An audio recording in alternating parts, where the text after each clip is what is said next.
लिंग पुराण में 7 गलतियां बताई है कंगाल होने की। ये गलती अगर आपने भी करी है तो जिंदगी में कितना भी पुण्य करोगे उसका फल नहीं है। आज की कथा को लिखकर रखना, शायद तुम्हारी जिंदगी संवर जाए। लिंग पुराण में 7 गलतियां बताई है व्यक्ति को बर्बाद होने की। पहली गलती है, उसमें से अगर आप स्वीकार कर रहे हैं ये गलती तो समझ लो कि गलती आपने करी है। गंगा जल तो बुलवाया टैंकर भरकर, 21,000 बेलपत्र भी समर्पित कर रहे हो। आप मंदिर के अंदर बैठ गए, दर्शन करने वाला आता रहा, किसी को अंदर प्रवेश नहीं दिया। आप गंगा जल चढ़ाते रहे, आप बेलपत्र चढ़ाते रहे, आप स्वयं पूजन करते रहे, और दूसरा व्यक्ति ना जाने किस भाव से, किस रूप में आकर भगवान की सेवा करना चाहता था। पंडित जी ने आपके चक्कर में उसको जल नहीं चढ़ाने दिया, पंडित जी ने आपके चक्कर में उसको बेलपत्र नहीं चढ़ाने दिया। पहली गलती यह हो गई कि भगवान के भक्त को भगवान से दूर कर दिया गया। अब उठा लो श्रीमद् भागवत कथा। 2 देवताओं ने गलती करी थी। एक ब्रह्मा जी ने गलती करी थी कि गाय बछड़ों का हरण कर लिया था। 1 वर्ष होने में 1 दिन था तब ब्रह्मा जी ने गाय बछड़े वापस दिए थे। दूसरी गलती इंद्र ने करी थी, जल वृष्टि करी तब भगवान कृष्ण को गोवर्धन पर्वत उठाना पड़ा। दोनों देवताओं ने गलती करी, पर भगवान कृष्ण ने इंद्र को क्षमा कर दिया पर ब्रह्मा को क्षमा नहीं करा। क्यों नहीं करा? क्योंकि इंद्र को क्षमा इसलिए करा क्योंकि इंद्र ने जब जलवृष्टि करी तो सारे ब्रजवासियों को भगवान के चरणों में लाकर छोड़ दिया। सारे ब्रजवासी गोवर्धन पर्वत के नीचे आकर बैठ गए, भगवान के चरणों में आ गए। और ब्रह्मा ने जो गलती करी वो ऐसी गलती करी कि भगवान से गाय और बछड़ों को दूर कर दिया। जो भगवान से भगत को दूर कर दे उसको शंकर कभी क्षमा नहीं कर सकता। इसलिए बर्बादी का पहला कारण आप भक्त और भगवान में दूरी बना दी। दूसरा कारण, भगवान की जब पूजन कर रहे हो, 21,000 बेलपत्र चढ़ा रहे हो, गंगा का जल चढ़ा रहे हो, चंदन चढ़ा रहे हो, अबीर चढ़ा रहे हो, गुलाल चढ़ा रहे हो, तो तुम्हारे भीतर ये अहंकार, जब तुम पूजन करके उठो तो उठते समय तुम्हारे भीतर अभिमान नहीं होना चाहिए कि मैंने जो अनुष्ठान करा उसके बराबर कोई नहीं कर सकता। तीसरा कारण कहा कि भगवान की सेवा तो आप कर रहे हो, भगवान की चाकरी में तो आप लगे हो, भगवान की आराधना भी कर रहे हो, दिया भी लगा रहे हो, धूप बत्ती भी लगा रहे हो, स्नान भी करा रहे हो, पंचामृत स्नान भी करा रहे हो, सारी पूजन अर्चना सब तुम कर रहे हो। पर हो सकता है इस पूजन अर्चना में आप केवल 3 घंटा पूजन करते हो और बाकी के समय किसी न किसी की जीवात्मा को दुख पहुंचा रहे हो। एक कथा में एक बात कही थी कि भले मंदिर में दिया मत लगाओ, भले मंदिर में जाकर धूप बत्ती मत जलाओ, भले मंदिर में जाकर भोग मत लगाओ, भले मंदिर में जाकर जल मत चढ़ाओ, कुछ मत करो, भले भगवान को नए कपड़े मत पहनाओ, भले तुम्हारी मर्जी पड़े भगवान को भोग मत लगाओ, पर शास्त्र कहता है कुछ मत करो, पर एक काम जरूर करना कि किसी के चेहरे पर प्रसन्नता ला देना तो मंदिर में दिया जलाने के बराबर होगा। किसी के चेहरे पर चमक ला देना, प्रसन्नता ला देना तो अगरबत्ती लगाने के बराबर होगा। किसी गरीबड़े के, किसी दुखी के चेहरे पर अगर तुमने प्रसन्नता ला दी तो वो भगवान को कपड़े पहनाने के बराबर होगा। मालूम पड़े तुम मंदिर में पूरी सब्जी बांटो, मंदिर में भोजन कराओ, मंदिर में सारा पकवान चढ़ाओ, और कोई तुम्हारे कारण अगर दुखी है तो तुम्हें वो सुख का भान नहीं हो सकता। तीसरा कारण है हमारा, वो सुख नहीं मिल सकता। चौथा कारण है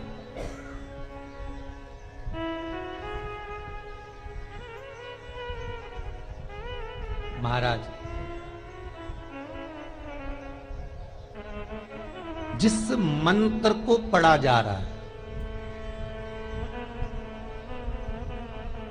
जिस मंत्र का स्मरण किया जा रहा है,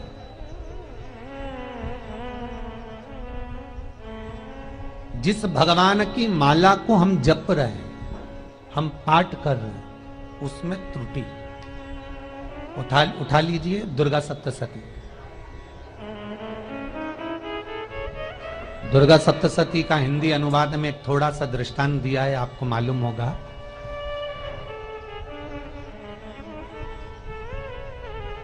एक जजमान सप्तशती का पाठ कराते थे नवरात्रे में। नवरात्रे पूरे होते थे और उनकी पत्नी मर जाती थी। सप्तशती के अंदर लिखा है, बहुत ध्यान से सुनिएगा। दुर्गा सप्तशती का पाठ कराते थे और पत्नी नवरात्रे के बाद 4 महीना 3 महीने के बाद मर जाती थी। बहुत दुखी था सेठ। एक शादी करी, दूसरी करी, तीसरी करी, चौथी करी, चौथी पत्नी भी मर गई। बहुत दुख हुआ। आज वो गुरुजी के पास चले गया, गुरुदेव, गुरुजी, गुरुदेव, गुरुदेव। गुरुजी बोले क्या हो गया? सेठ जी बहुत दिनों के बाद आ रहे हो, क्या बात है गुरुदेव? मेरे को एक बात समझ में नहीं आती कि मैं नवरात्रे में सप्तशती का पाठ कराता हूं, देवी जी का यज्ञ करवाता हूं, माता रानी को चूनर पहनाता हूं, उनको सुंदर बिछुड़ी, पायल, चुनरी सब पहनाता हूं, कन्याओं का भोजन करवाता हूं, भंडारा करवाता हूं, जवारे बोता हूं, अखंड ज्योत लगाता हूं, पर नवरात्रि जैसी पूरी होती है उसके 2 महीने 3 महीने बाद मेरी पत्नी क्यों मर जाती है? 4 पत्नियां मेरी मर चुकी हैं, 5वीं मैंने शादी करी है। गुरुदेव आप कृपा करिएगा, कुछ तो बता दीजिए, कुछ करुणा कर दीजिए। गुरुजी बोले जब तू सब कुछ अच्छा कर रहा है, जोत भी जला रहा है, कन्या भोज भी करा रहा है, चुनड़ी भी चढ़ा रहा है, भंडारा भी कर रहा है, जोत भी लगा रहा है, जवारे भी बो रहा है, माता रानी की सेवा भी कर रहा है, अखंड रात्रि व्रत कर रहा है, सब कुछ तूने करा, यज्ञ भी करा, फिर तेरी पत्नी क्यों मर सकती है? ऐसा हो ही नहीं सकता। नहीं गुरुदेव मेरी 5वीं शादी है गुरुदेव, अब की बार आप कृपा करिए। गुरुजी ने कहा तेरे पंडित जी को अनुष्ठान पर बुला, मैं कमरे में बैठकर सुनूंगा सप्तशती का पाठ, तब मैं ध्यान करूंगा। गुरुजी अंदर के कमरे में जाकर बैठ गए, ब्राह्मण पाठ करना प्रारंभ करा और ब्राह्मण ने पाठ करना प्रारंभ करा। उसमें एक शब्द आ गया, भार्यन्तु भक्षन्तु, भार्यन्तु भक्षन्तु। उसमें बोलना था भय पीड़ा को, हे जगत जननी तू भक्षण कर जा, पर ब्राह्मण बोलता था भार्यन्तु भक्षन्तु, मेरी पत्नी को, मेरी भार्या को तू भक्षण कर दे। पंडित जी जैसे ही बोले गुरुजी बाहर निकल कर आ गए। पंडित जी को रोका, रुकिए गुरुदेव आप हर साल अनुष्ठान कर रहे हो जजमान के यहाँ और बोल देते भार्यन्तु भक्षन्तु, हे देवी तू मेरी पत्नी को खा जा, तो माँ हर बार उस पत्नी को निगल जाती है। निवेदन है, शब्द सुधार लीजिए, शब्द ठीक है।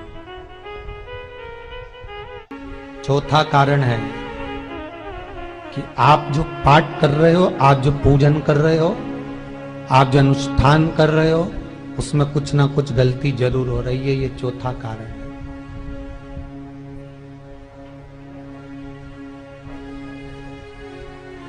एक बार पूरे घर के लोगों को बिठाओ, अपने घर के लोगों को, मम्मी से पूछना मम्मी तुम कौन कौन सा पाठ करती हो? एक बार मम्मी से पूछना, फिर एक बार पापा से पूछना, पापा आप कौन कौन सा पाठ करते हैं सुबह? फिर बहू से पूछना, भाभी आप कौन कौन सा पाठ करती हो? फिर छोटी दुल्हन से पूछना, छोटी दुल्हन तुम कौन कौन सा पाठ करती हो? भैया आप कौन कौन सा पाठ करते हो? आप कौन कौन सा पाठ करते हो? पूछना। जब घर के अंदर बड़ी बहू अलग तरह का पाठ कर रही है, छोटी बहू अलग तरह का पाठ कर रही है, मंजली बहू अलग तरह का पाठ कर रही है, माँ अलग तरह का पाठ कर रही है, पति अलग तरह का पाठ कर रहा है, तो उसका जो प्रभाव है, कौन सी चीज कहां टकरा रही है, जिसके कारण घर में रोग इतना है कि कोई सही होने वाला ही नहीं है। अब तुम कहो कि सीवर वाले गुरुजी ने उपाय बताया, हमने बहुत करा, पर सही क्यों? तो सही क्यों नहीं हो रहा है? उसका कारण है या तो बड़ी बहू जो पाठ कर रही, या सास जो पाठ कर रही, जो पति जो पाठ कर रहा है, नाते जो भी उस घर के अंदर रहकर जो पाठ अर्चना कर रहा है, उसमें जरूर कुछ ना कुछ ऐसा हो रहा है जिसके कारण वो काम नहीं कर पा रहे। उसमें कुछ ना कुछ गलती हो रही है जिसको तुम समझ नहीं पा रहे, जिसको तुम अपने आप को बहुत विचार करते हो कि मेरे बराबर कोई नहीं कर सकता, मैं शंकर की भगत, मैं राम की भगत, मैं कृष्ण की भगत, मैं जो करती हूँ बहुत अच्छा करती हूँ, मैंने जो किया बहुत अच्छा करा, पर हो सकता है उसी कारण आपको दुख झेलना पड़ रहा।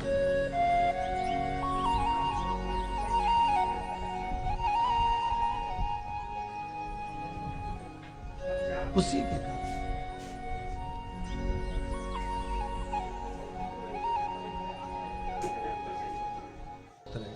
महाराज, हमने जो दान किया, हमने जो पुण्य किया, हमने जो सत्कर्म किया, वो किस जगह पर लगा? 5वां सूत्र,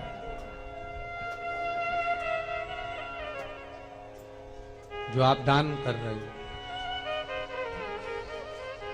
जो आप पुण्य कर रहे हो, सत्कर्म कर रहे हो, वो किस जगह पर लगा? ये 5वां सूत्र। फिर निवेदन करेंगे, गाय, बेटी और लक्ष्मी 50 बार विचार करना, तब किसी को देना। बेटी किसी ऐसे को मत ब्याह देना जो जुआ खेलता हो, मदिरापान करता हो, मांसाहार करता हो, वेश्यावृत्ति करता हो। वो बेटी का सम्मान नहीं करेगा, बेटी रोएगी तो कन्यादान करने वाले को रोना पड़ेगा। दूसरे नंबर पर गौ माता, गाय ऐसे ब्राह्मण को दान मत देना कि ब्राह्मण के घर में खुद रहने की जगह नहीं और गाय को ले जाकर तुमने दे दिया और उस ब्राह्मण ने जब तक दूध दिया बांध कर रखा, एक तगाड़ी बाल्टी साड़ी के चक्कर में ले लिया, सोने के सींग के चक्कर में ले लिया और बाद में वही गाय कसाई के हाथ में बिक गई और कसाई ने काटा तो बद्दुआ तुमको लगी। बेटी, गाय और लक्ष्मी, पैसा भी किसी ऐसे भिखारी के कटोरे में मत दान देना कि जिसने ले जाकर मदिरापान में लगा दिया, जुए में लगा दिया, वेश्यावृत्ति में लगा दिया। अगर जिस भिखारी के कटोरे में पैसा दिया उसने शाम को ले जाकर मदिरापान में, जुए में लगा दिया, तो लक्ष्मी रोती है कि तूने मुझे गलत जगह पर दिया है, इसलिए अब तुझे रोना पड़ेगा। तब व्यक्ति को रोना पड़ता है, फिर व्यक्ति रोता है। गाय, बेटी और लक्ष्मी 50 बार विचार करो, क्या सही जगह पर दे रहे हो? और अच्छी जगह पर दोगे तो संपदा भी बढ़ती है, सुख आता है। अगर बेटी सुखी रहेगी तो मायके के लोग सुखी रहेंगे, गौ माता सुखी रहेगी तो संसार सुखी रहेगा। और आपने जो धन दिया, आपने जो पैसा दिया किसी भिखारी के कटोरे में, अगर उसने गलत जगह पर लगाया तो रोना तुमको पड़ेगा। किसी आजकल के भिक्षुकों को अगर रोटी दे दो तो लेते ही नहीं, आटा दो तो नहीं लेते।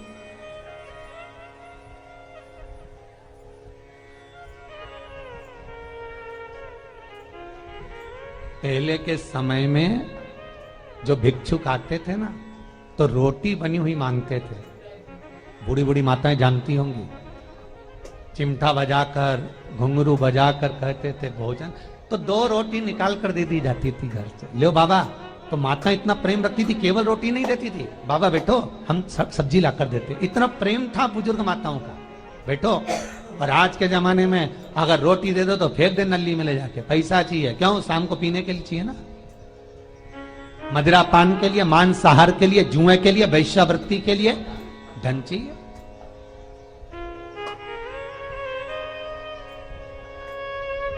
भोपाल के और इंदौर के, इंदौर का राजवाड़ा चौराया और भोपाल का लाल घाटी चौराया, इन दोनों चौराहे पर इतने से बच्चे लोग भीख मांगते हैं और उनकी माताएं और उनके पिता रोड के किनारे पर चिलम लगाते बैठे रहते हैं, पांव लंबे करके पड़े हैं और ये कमा कमा के उनको दे रहे हैं। और धन्य हैं ऐसे लोग जो उनको दान भी दे देते हैं। जिसको जरूरत है उस तक कुछ नहीं पहुंचता। अभी भी 4-6 महीने लॉकडाउन चला, जिसको जरूरत थी एक रोटी की उस तक कुछ नहीं पहुंचा, और जिसके पास में पहले से भरा हुआ था उसने और ले जाके भर लिया।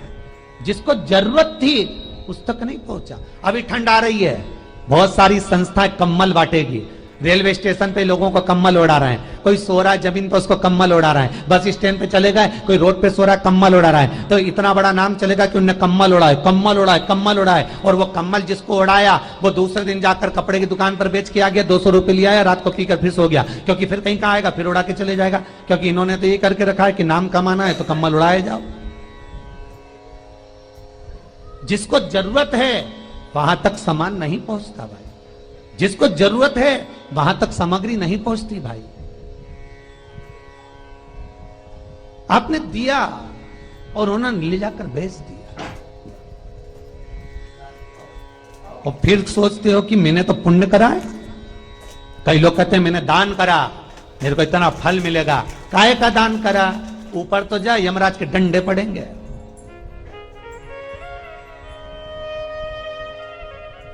रेल में, ट्रेन में आप बैठ जाओ, रिजर्वेशन कोच में, छोटे छोटे लड़के आते हैं, अपना कपड़ा उतारते हैं। सही बोलना रे भाई, जितने लोग टीवी पर कथा सुन रहे हो, छोटे छोटे बच्चे अपना कपड़ा उतारेंगे और पोछा लगाएंगे रेल की बोगी में। जब गवर्नमेंट ने स्वीपर रख रखे हैं तो तुम्हें अंदर आने का किसने कहा? कौन ने कहा कि तुम अपना कपड़ा उतार के पोछा लगाओ? और वो अपने शरीर का कपड़ा उतार कर पोछा लगाता है, आपके आगे हाथ फैलाता है, आप एक एक 2-2 रुपए दे देते हो। वो अगले स्टेशन पर उतरता है, कोई सूंघने की सामग्री लेता है, सूंघ सूंघ के वो बर्बाद हो जाता है और कहीं कूद कर मर जाता है। उसके मरने में 1 रुपया तुम्हारा भी लगा है, इसलिए नरक तुमको भी भोगना पड़ेगा, क्योंकि उसके मरने में तुमने हेल्प करी है।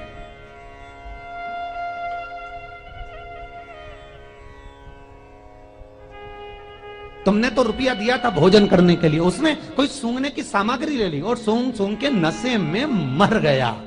उसके मरने में 2 रुपए तुम्हारे हैं, 1 रुपए तुम्हारा है, तो भोगना तो तुमको भी पड़ेगा ना।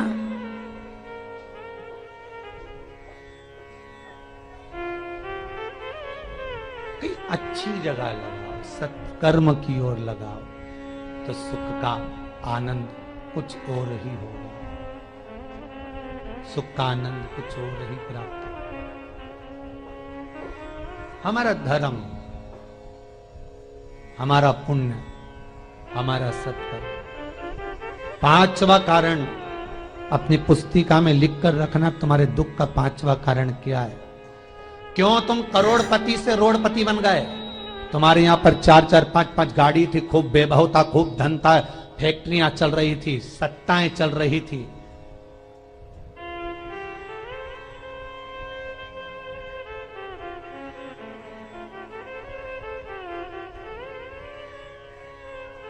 खूब सत्ताएं थी, खूब वैभव था, खूब धन था, पर कुछ भी नहीं, सब धरा की धरा रह गए। सारा कोई वैभव बचा ही नहीं, कोई वैभव नहीं। एक हमारे सेंधवा के भगत हैं महाराज, बड़े भावपूर्ण भगत।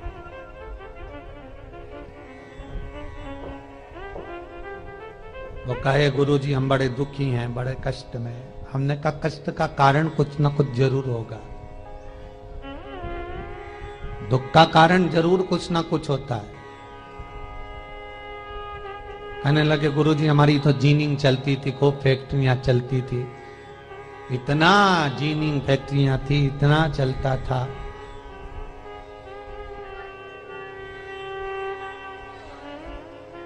इतनी जीनिंग चलती थी, इतनी फैक्ट्रियां चलती थी, गुरुदेव बहुत दुखी हो गए। हमने कहा दुख का कारण, जो ये 7 कारण है शिव महापुराण के, लिंग पुराण में जो 7 कारण बताए हैं दुख आने के, जब फैक्ट्रियां अच्छी चल रही, जीनिंग अच्छी चल रही, व्यापार अच्छा चल रहा है, तो 7 कारण बताए हैं कि आप उन 7 कारण में से कोई कारण आपके साथ में हुआ है जिसके कारण आप रोड पर आ गए, करोड़पति से रोड़पति बन गए।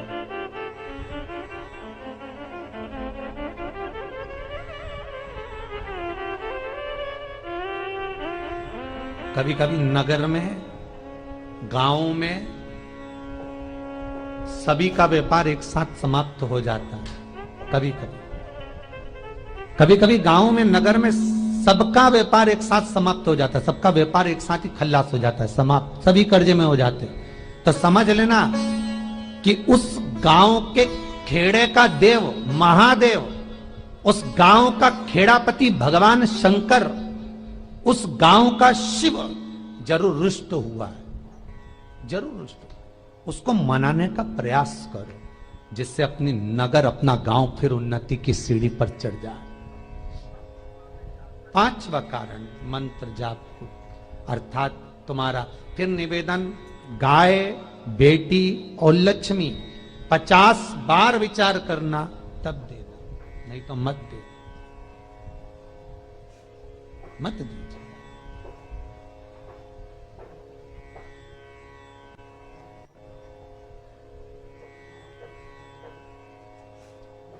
और महाराज भगवान शिव की कथा का छठा कारण बता, हमारे दुख का कारण छठा कारण,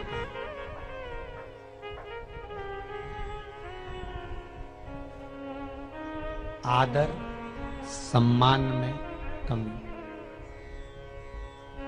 घर के जो बड़े हैं, घर के जो बुजुर्ग हैं, घर के जो आदरणीय हैं, उनका सम्मान नहीं कर पाए। सुंदर कहा, जिस घर में माँ बाप की इज्जत नहीं होती, उस घर में देखना कभी बरकत नहीं होती।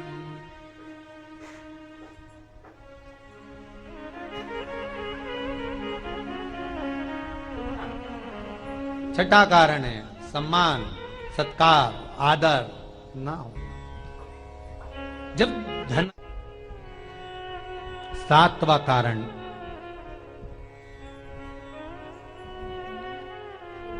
ये अंतिम कारण है।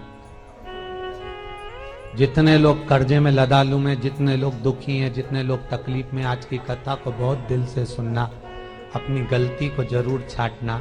मुझे विश्वास है मेरा भोलेनाथ, आप अगर गलती को स्वीकार कर लोगे तो शंकर वापिस आपको करोड़पति बना देगा, लखपति बना देगा। शंकर आपके भंडार फिर भर देगा। 7 कारण में से अपनी गलती को जरूर छांटना साहब कि आपने गलती कौन सी करी,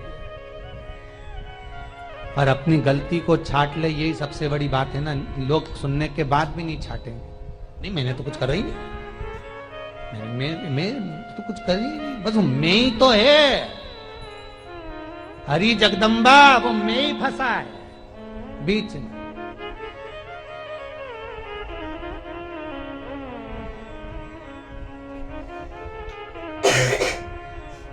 सातवां कारण महाराज, किसी का बेकार धन हमारे घर में आ जाना।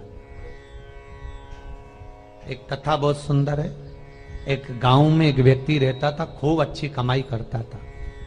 पत्नी ने कहा तुम्हारे पास कमाई अच्छी हो रही है तो ये पैसा तो कोई चुरा के ले गया, तो पति बोला क्या करना चाहिए, तो एक काम करता हूं, बाजार से कोड़ियां खरीद लेता हूं। कोड़ियां जानते हो, वो ऐसे बच्चे लोग खेलते हैं, कोड़ी खरीद लाता हूं। अब गांव का व्यक्ति रोज कोड़ियां खरीद के लाए, उनके यहाँ बोरे पे बोरे भरा गए, बारदान पर बारदान भरा गए, पूरा कमरा कोड़ियों से भरा गया। एक दिन राजा बीमार पड़ गया। राजा बीमार पड़ा तो राजा को वेदों ने, डॉक्टरों ने कह दिया इसका एक ही इलाज है, कोड़ियां लाई जाए, कोड़ियों को जलाकर राख बनाई जाए, वो राख राजा के शरीर पर मली जाए। राजा के शरीर पर जब राख को मलेंगे तो राजा ठीक हो जाएगा। राजा ने अपने दूतों से कहा जाओ नगर में कोड़ियां देखो। राजभवन में देखा तो कोड़ी नहीं थी, बाजार में देखा तो कोड़ी नहीं थी, सारा मार्केट घूम लिया, चारों तरफ के राज्य देख लिया, कोड़ी नहीं मिली। राजा ने दूतों से पूछा बात क्या है। दूतों ने बाजार वालों से पूछा भैया कोड़ियां क्यों नहीं है। तो बाजार के व्यापारी बोले महाराज सवेरे सवेरे एक गांव का व्यक्ति आता है, सारी कोड़ियां खरीद कर ले जाता।